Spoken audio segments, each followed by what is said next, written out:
All right, welcome to your inaugural Day 1 Credit 1 screencast. In this one, we're going to talk about operating systems and file systems. So first, we're going to talk about operating systems. They're sometimes abbreviated as an OS. So if somebody says, what OS are you running? They mean what operating system. And the operating system is whether you've got a Windows machine, a Mac machine, or a Linux machine, and what that operating system is. So here's some examples.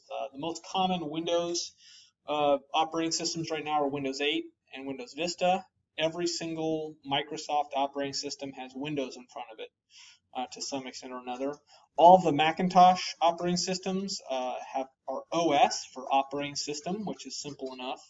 And they have fancy nature names like Snow Leopard or Yosemite.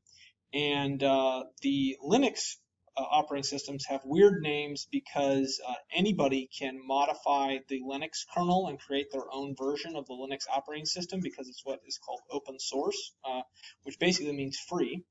And so you get anything from the Android operating system, which is based on the Linux kernel, to Ubuntu. This is what Ubuntu looks like, pretty much like Windows or a Mac. A little bit different, obviously. This would be what your Mac desktop would look like if you were into Justin Bieber. And this is what the original DOS and Windows operating systems looks like. The black and white on the left-hand side of the screen over here, that is what DOS used to look like. And it wasn't until Windows came out over here on your right that people were actually able to see their files and folders and move them around and click on them in order to access them. Before, you had to type in this big long string of letters and slashes in order to get what you want. So people got sick and tired of typing stuff in this terrible format here, and every time you made an error, it'd tell you that you made an error and you have to retype, and it was just a real pain in the butt. So along around 1980 or so, Microsoft came out with this cool program called Windows, and it wasn't much to look at first, but compared to the black and white nightmare that was DOS, everybody loved it. All right, we're going to talk a little bit about how to use the most recent version of Windows, which is Windows 8. Now, where people run into problems is when it comes getting to this applications page here. And all application means is program. It's all the programs on your computer from Microsoft Word all the way to games or whatever else you have installed, your web browser. You can see there's a whole bunch of different stuff here. So how do I get there? Well, first you start by clicking on the Windows icon in the lower left-hand corner where we got that big red arrow pointing. After that, it takes you to this Start menu page. From there, you click where the yellow arrow is pointing, and that should take you to, you see that little down arrow right there? That's going to take you to this Apps page. And here you can click on any of these programs, and they will open up, and you'll be able to use them. Now, that's kind of a pain in the butt, so if you want to, you can always take things and pin them to your Start menu here, or better yet, pin them to your taskbar down here. And we'll go over how to do that in more detail in another screencast, but those are other options you have, so you don't feel like you have to go to this apps page. But if you're looking for something and can't find it, you can always do that. And from here, you can always use this search option.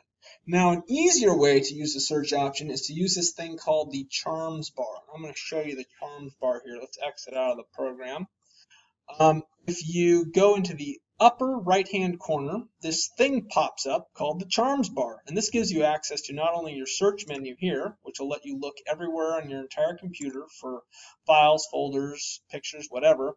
You can also go to your Start menu from here.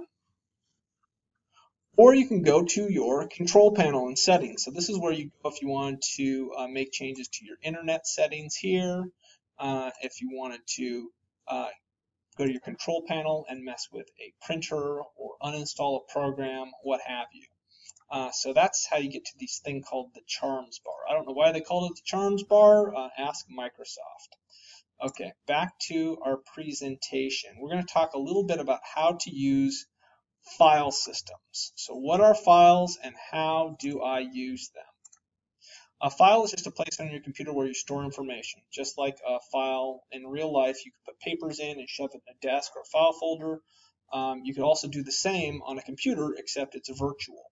So a file sets up a location for you to put other documents, files, etc. into. When you go to your Windows Explorer, and you get there by clicking on this little yellow icon at the bottom of the screen there, it pops up a box that looks like this, and it lists all of the folders that you have on your computer, and it lists all the different locations, all the different folders off to the side here. It also has your hard drive right there, and if you happen to have your flash drive plugged in, it'll pop up right here underneath local disk C. When you're using this, it's simple and easy. You just double click on things. Here, let me bring up an actual version of it to show you here. Log out of here real fast.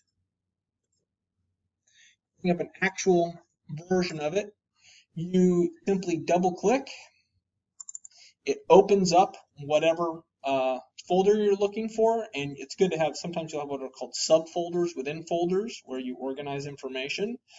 You've got your files down here, and this is a good way to keep everything on your computer organized. Most people don't do a terribly good job of this, so that when it comes time to try to find stuff on their computer, they get lost. But we're also going to go over how to work with file systems a little bit later. Okay, so that's a basic overview of what an operating system is and what a file system is. We're going to get into a lot more depth as the class moves on, but that's your primer for it. Thanks for watching, and good luck with the class.